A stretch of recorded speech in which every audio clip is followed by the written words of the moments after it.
folks, it's me, Ghost Critic. I'm back for another Thursday review show.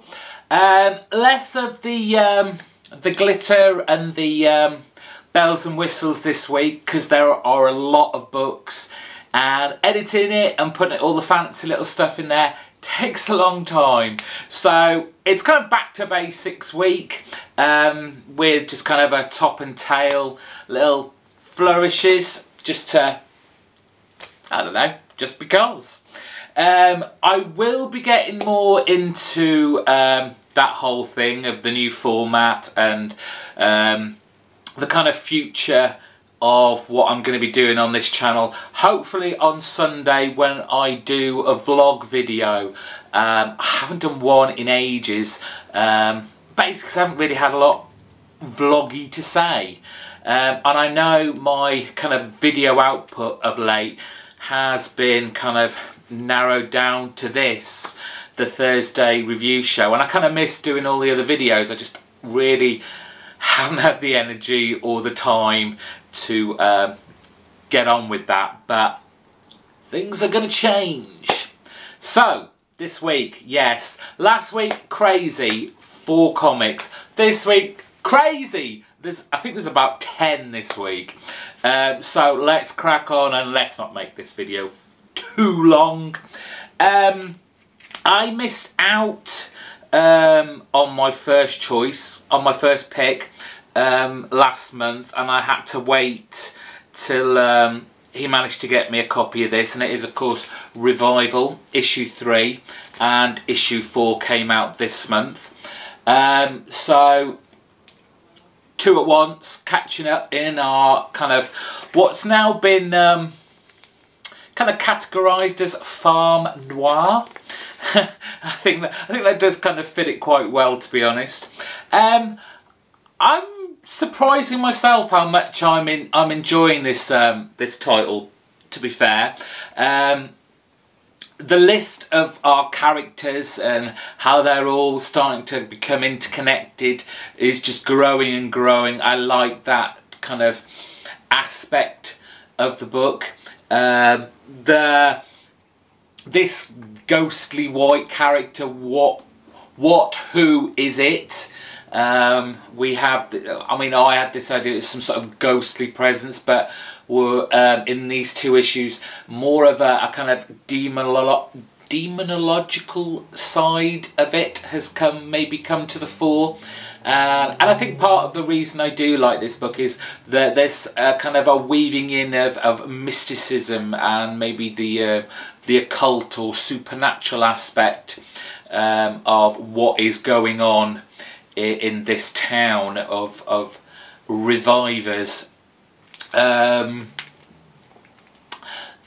It is still kind of reminiscent to me of the Luna Brothers Girls series, in the sense that you have got this kind of town that has been cordoned off from the world outside because of this event that's happened, Revivers Day, where the dead are coming back to life. And I don't mean in the kind of zombie way. These are, for the most part, these are just normal people, kind of, who just happen to have died and are back to life again. There's no eating of brains, or is there? Because we now have the first touches of that kind of bad side, maybe, of coming back, being one of the revivers. It's quite scary in bits, it's quite gory in bits. It's not so much a problem, but it's something that is creeping further and further into comic book writing these days, and that's the kind of televisual style of telling a story. I just wonder if the writers these days are looking to write a good comic book story, or are they, which is probably the case, they're looking for a TV deal, which is fair play to them. That's the way this kind of industry is going. We've had The Walking Dead. There's another Image title, the Thieves one. Is it Thick as Thieves? Whichever one it is, that's apparently being made into a TV programme. Lock and Key is always kind of being touted as it's gonna be. There is a proper pilot out there for that, but no one seems to want to pick it up yet. But it just feels written for TV rather than for a comic book audience. But still, I recommend getting this up. Like I said, it surprised me a lot. We've got Fables issue 122, and anyone who's kind of a long time reader of Fables will not be surprised at the way this issue has suddenly appeared out of nowhere, so to speak. It's one of what I call Bill Willingham's kind of detour digressional storylines, where we've had the Babes in Toyland storyline. It seemed to have kind of not reached a cliffhanger, but a moment where it's like, I want to know what happened next. But Willingham is so clever is that he can just drop that story and give you something completely different, something that's in the past, but at the same time there are clues, there is a richness of mythology to it that just draws the reader in. In this instance we have our big bad wolf chasing after some sort of kind of imp, witch, fairy type character, and just for a quick snack, but using her cunning deviousness, she does him a deal and tells him what is apparently his fate. And his fate, well, he hasn't got long to live on this earth, apparently. But we get introduced to another character who is also given a fate, a foretelling of what their future life will be, and it sounds incredibly familiar to someone that we already know and these things have happened to. So it's kind of a confusing at first storyline until you get the twist at the end. So cleverly written. As always, I just devour Fables. The whole magicalness, fairy tale, but adult versions of the kind of fairy tale universe. It's just perfect. I love it. I've never had any question with the quality of Fables. Worried, but then made to feel very stupid when it all pays off. Fables is something you should be reading. Now, the title you should definitely be reading, also on Vertigo, it's Unwritten, and we're on to issue 42, and we kind of pick up a little bit further back than where we ended from the last issue, and this is a case of where is Lizzie Hexam? We had at the end of the last issue where Didge, our Australian cop detective, has a message for Tommy, and that it's from Lizzie Hexam. It's like, how can that be? She died. She's dead, isn't she? Well, we find out in this issue where she is, and there's a ferryman, and he needs well, a fare. Again, it's one of those titles that is so rich in kind of literary kind of the literary genre, and it certainly again is put to the fore here.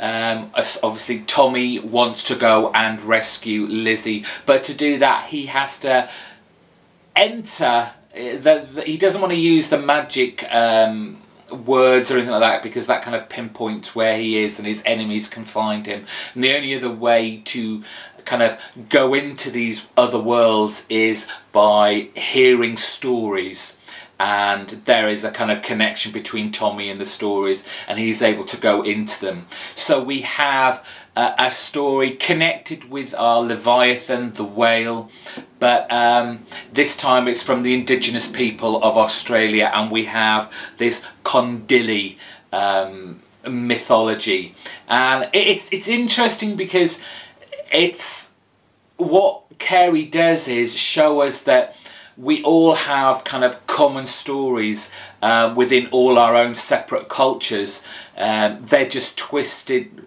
not twisted, but they're interpreted differently for where we live. They all have those common strands. In this case we see it's the whale, and there's even, like Didge says, there's even a wound there, and we all know about the wound that was from the last storyline. Great book. Again, another of those kind of magical, immersive tales. I love The Unwritten. To be fair, I'm surprised it's lasted this long. I think this does very, very well in trade, which for Vertigo titles keeps the single issues alive. Now on to Marvel, and we have the first issue of the latest mini-series, or limited series as Marvel like to call them, and that's Punisher Warzone.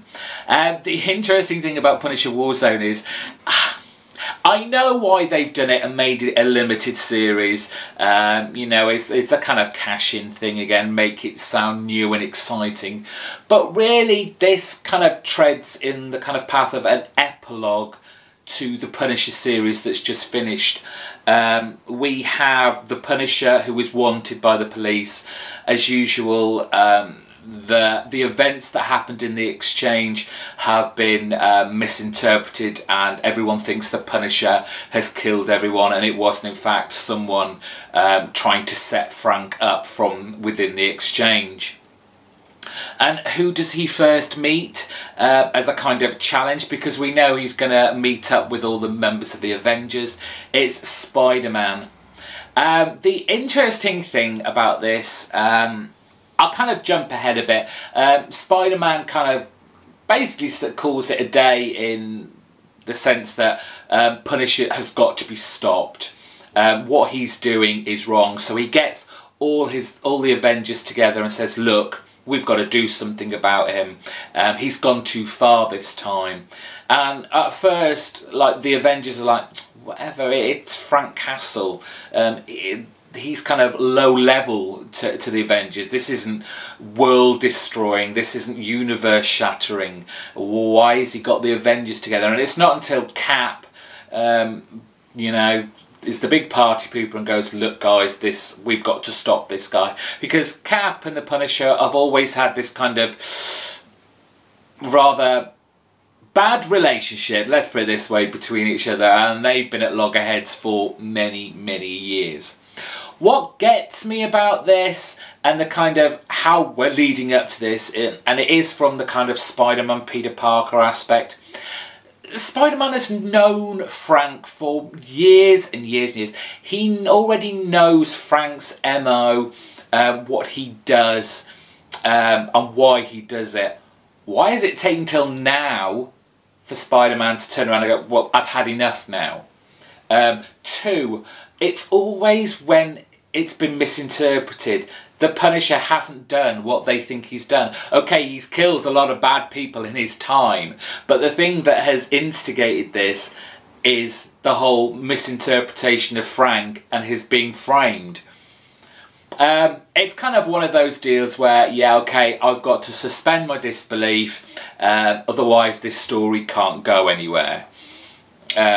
So we have the Avengers basically, instead of taking him all on at once, what do? It's like when you watch karate films, when you've got like 50 kind of ninjas against one person, instead of all just going at him all at once, they all go like maybe once or twice to try and take down this one person.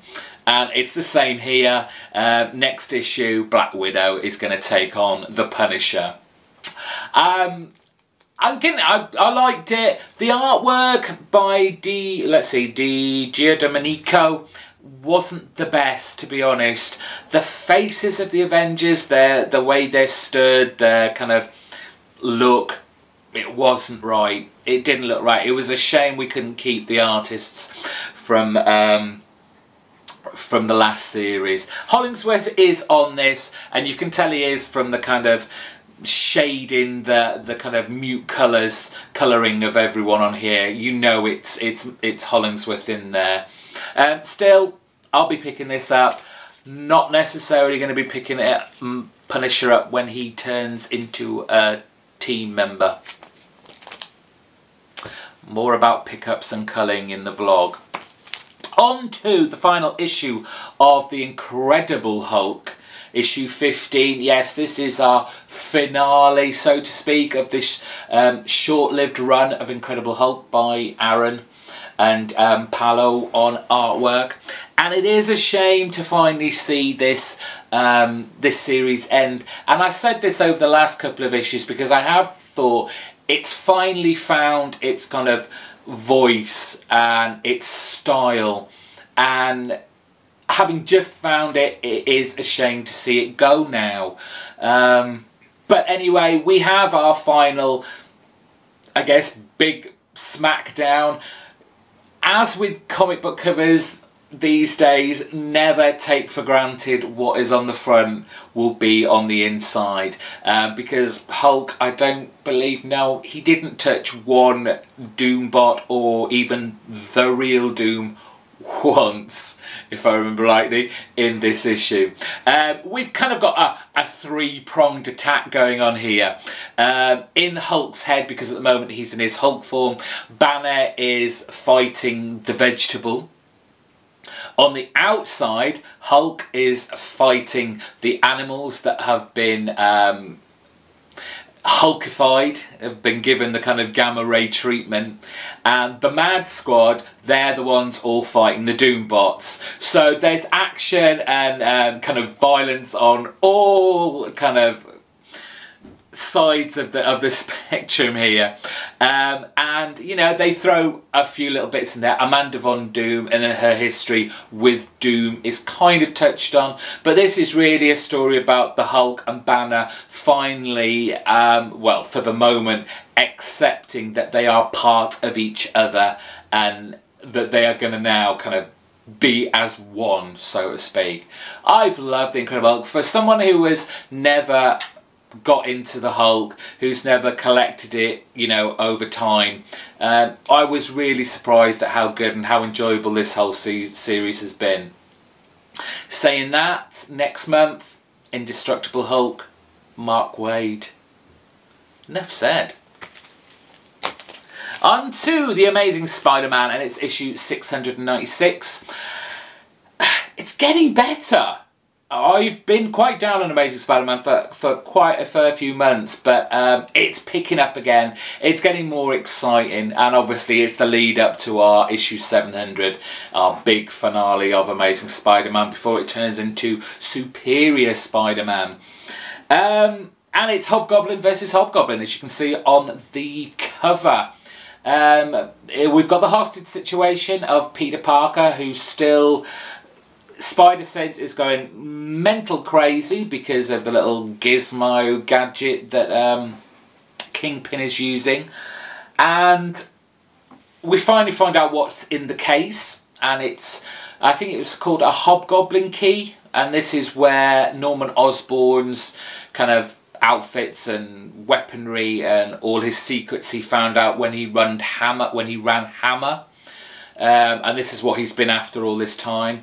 And it's like I always say about geniuses, yes, they're very, very clever, but they've got no common sense. Yes, we have Peter's boss coming into the fore on his own without any backup to come and supposedly save Peter. And it is kind of wondering, it does make you wonder what is going to happen at 700, given that we've already been given these hints that we're getting a new Spider-Man. It's not going to be apparently Peter Parker under that mask, and I just kind of, this whole thing about Peter's identity being revealed, Doctor Strange's crazy spell that made everyone forget that yes, he was Peter Parker, the fact that his boss goes into his private laboratory, sees all these Spider-Man outfits and weaponry, and, you know, he's meant to be a clever man. He doesn't put, he still doesn't put two and two together and go, oh God, Peter Parker is Spider-Man. Come on.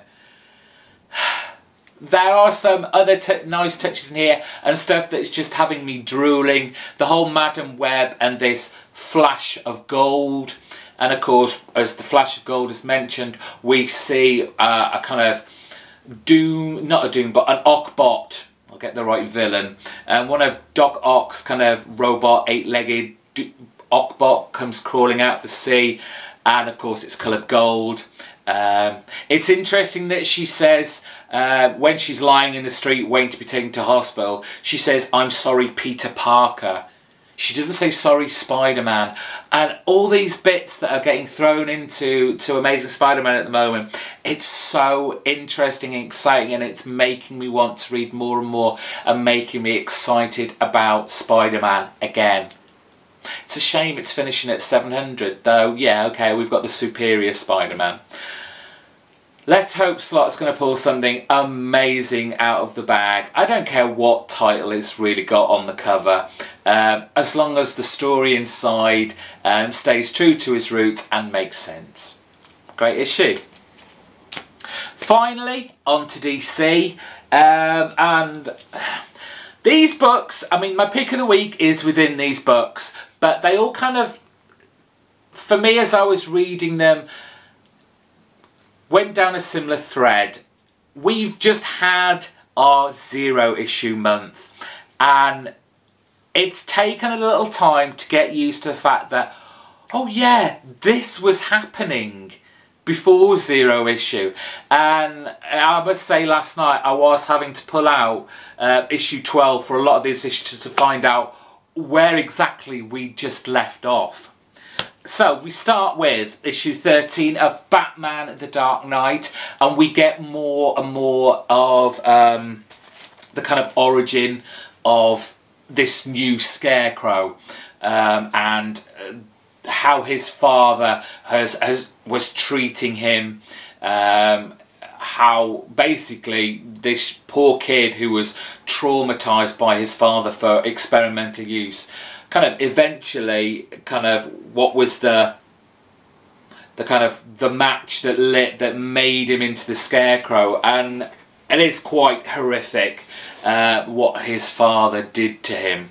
There is more talk. We keep getting this throughout the Batman universe at the moment, this whole dark and light, and how Batman has chosen the dark.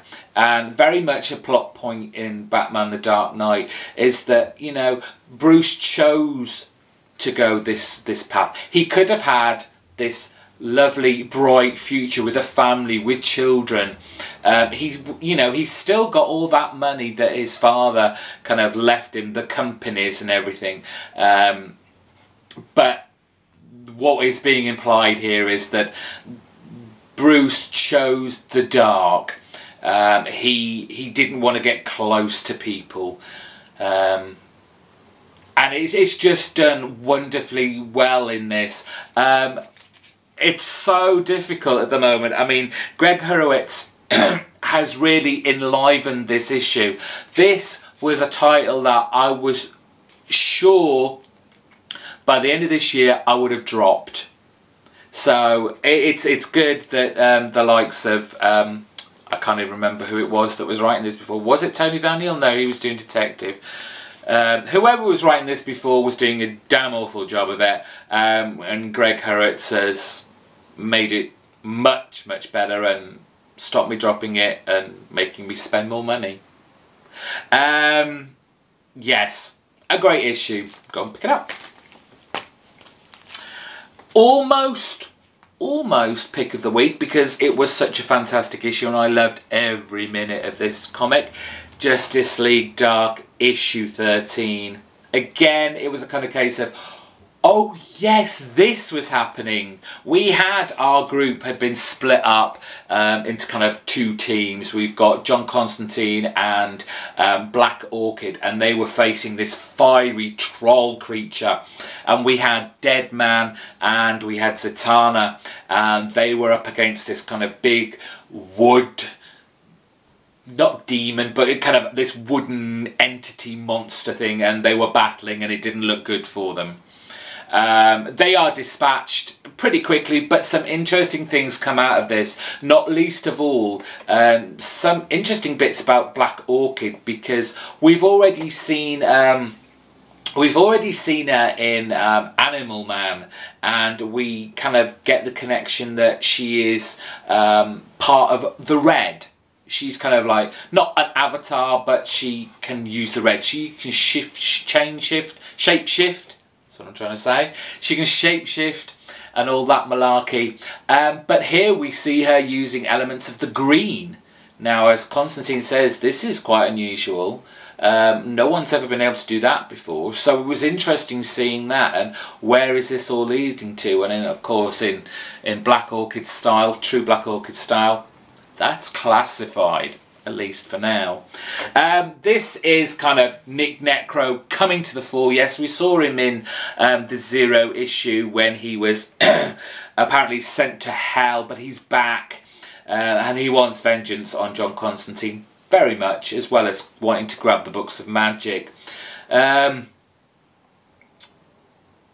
It's the best. Some of the best things about this is the kind of the whole House of Mystery and the House of Secrets that are being used to the fore. They're kind of being able to move around and being used as kind of like spaceships in effect. They're kind of traversing planes of existence.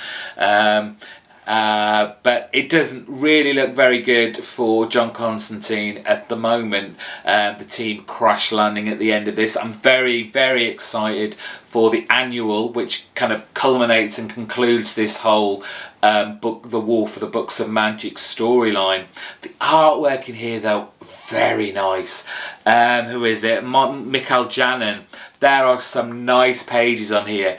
Dead Man's kind of acrobatics inside the big wood monster at the beginning. Very beautiful, very intricate, very artistic, kind of detailed work there. Great comic. If you're not picking up J.L. Dark and you like the whole kind of magic, occult, supernatural vibe, this is definitely a comic you should be reading. Again, one of those books that the original writer on it kind of treaded ground a lot, was very slow. Jeff Lemire coming on now, amazing. And so we've got Pick of the Week. And I can just imagine Mr. James Donnelly is nodding his head right now going, I told you so. Told you so, and with a huge smug grin on his face. My pick of the week for this set of comics is, of course, I, Vampire, issue 13. I, Vampire was one of those titles I really wasn't going to touch with a barge pole, and I should have really heeded my own advice that I give to anyone, is never judge a book by its cover. If you remember all the way back at the start of this 52 reboot, that issue 1 of I, Vampire was the worst. It must have put so many people off. It was very Twilight-esque. It was very kind of emo vampire look with the kind of jeans and the kind of attitude stance, and it just completely put me off. Worst thing that DC could have put on the cover of that. But inside it's just like nothing like it, and I'm kicking myself even today that I didn't just pick it up, read it, and just be wowed by what was going on inside. I have finally caught up. I've managed to get hold of all those 12 past issues and picked up on the Zero issue. And I've never looked back, and neither should you on this.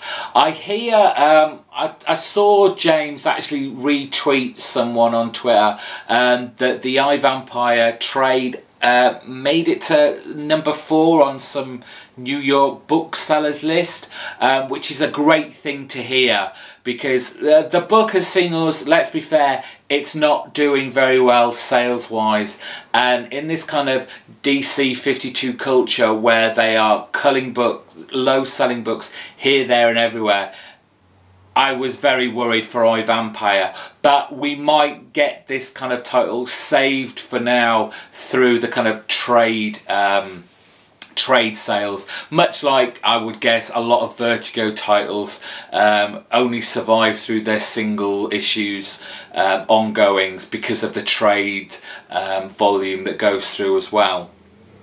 But anyway, what happened in issue 12? What happened? Oh yes, there are no more vampires. Andrew Bennett sucked in all the vampire-ness from everybody, and he has just become the kind of ultimate big bad vampire. Yes, he's turned evil, but that's not really what the majority of this story is about. This is basically the fallout of the fact that there are no vampires, and that the vampires that were have now turned back to human beings. And who could have been turned back? Mary. Mary, who was Queen of Blood, is now a normal human being. And she didn't really take to it very well to begin with. It's not so much that she's kind of given up, you know, obviously she was this big badass vampire queen. It's more that she doesn't really care, and this is kind of why she's middle of the night walking through the streets where at one point she had amassed a vampire army and was going to take over the world. And that kind of clicks her out of it, and look, I'm still the same person, I'm still badass, I'm not going to do the whole Andrew Bennett moping around thing. And this is where we find out that Andrew Bennett is going after some old acquaintances, and there must be a reason behind this, why he's choosing certain people, and we get introduced to our new female character here, Deborah Dancer, who apparently Andrew Bennett has quite a history with. He says he's been manipulating her for quite some time now. Again, like I said, with the Zero issues, it made me forget some things. The fact that Tig is now a vampire. So she's become quite a hideous, childish, one of those kind of childish vampires that really just wants to eat and cause violence and drink blood.